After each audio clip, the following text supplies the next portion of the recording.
It's time to wake up.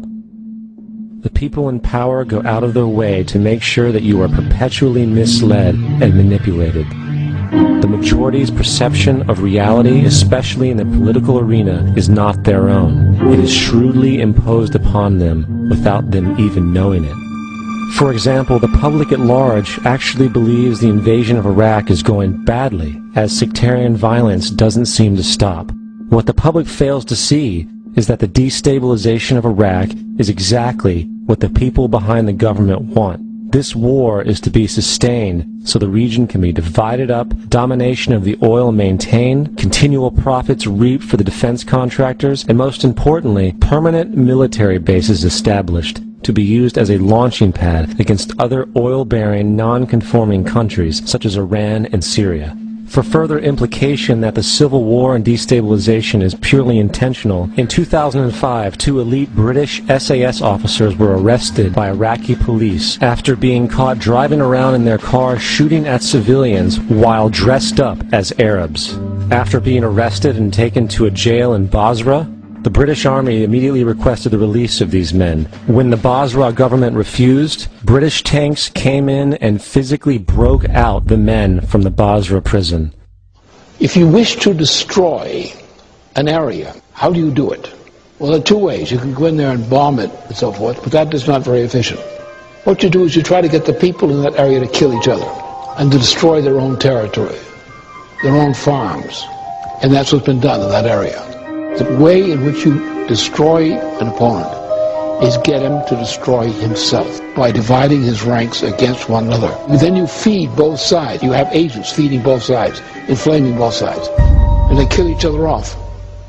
And it's time that some of us woke up to this reality to understand that people who try to maintain empires and create empires do it by manipulating the people they're trying to conquer. You might want to ask yourself why the entire culture is utterly saturated with mass media entertainment from all sides, while the educational system in America continues its stupefying downward slide since the U.S. government decided to take over and subsidize the public school system. What your government pays for, it gets. When we understand that, then we look at government-financed institutions of education and see the kind of students and the kind of education that's being turned out by these government-financed schools. Logic will tell you that if what is being turned out in those schools was not in accord with what the state and the federal government wanted, then it would change it. The bottom line is that the government is getting what they have ordered.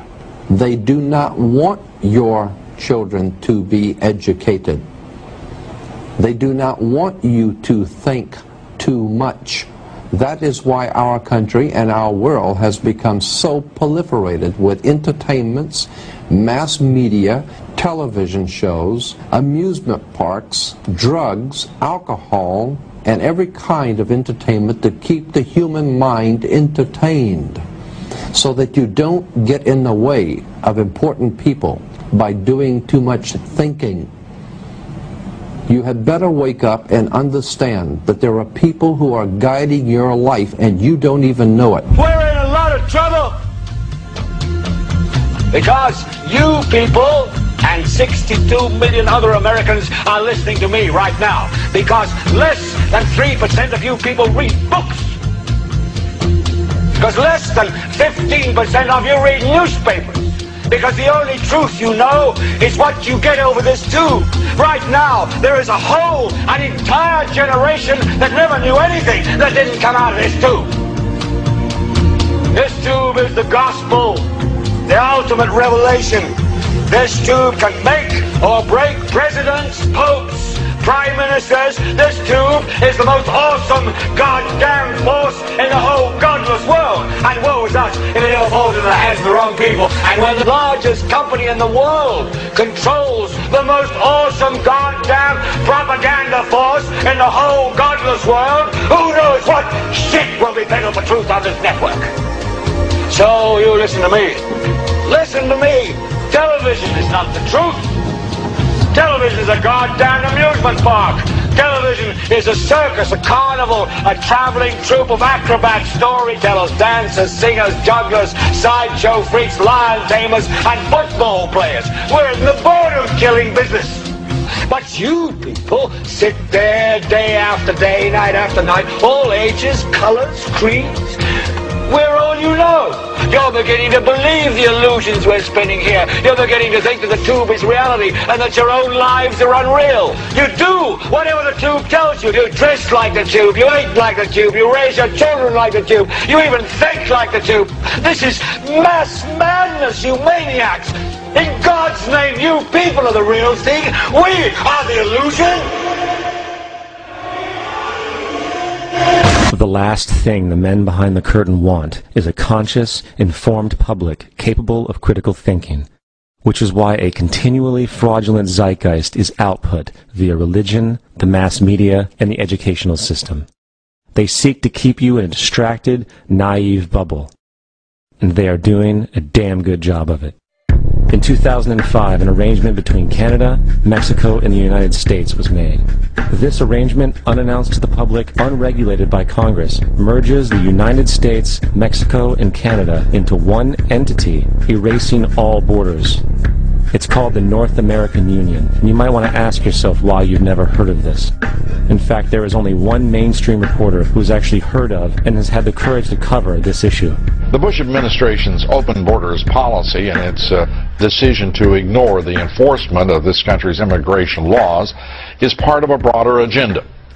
President Bush signed a formal agreement that will end the United States as we know it, and he took the step without approval from either the U.S. Congress or the people of the United States. It's a deal that few have even heard of. It's being done again by very few people at the very top on behalf of the investment class, but the working class of people, political officials across our country, from communities, from cities and so forth, they don't know anything about this.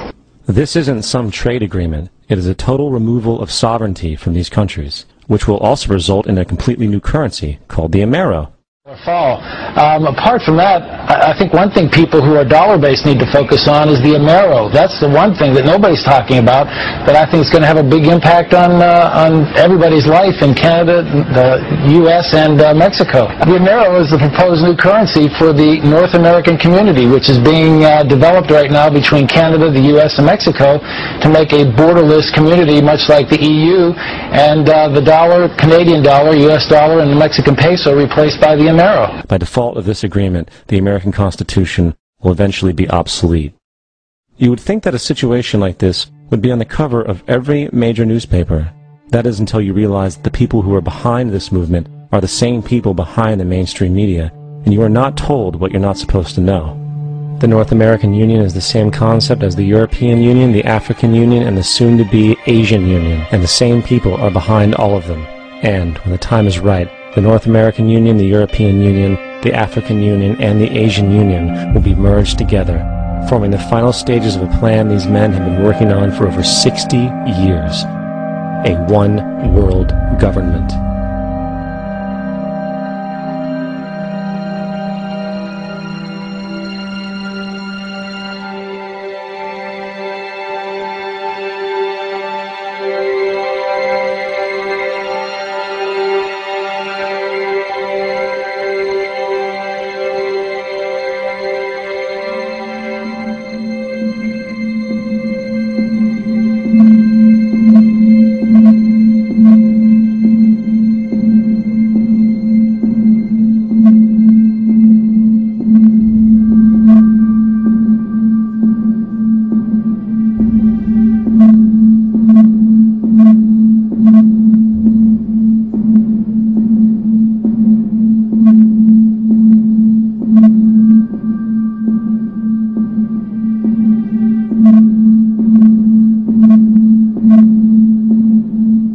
One bank, one army, one center of power.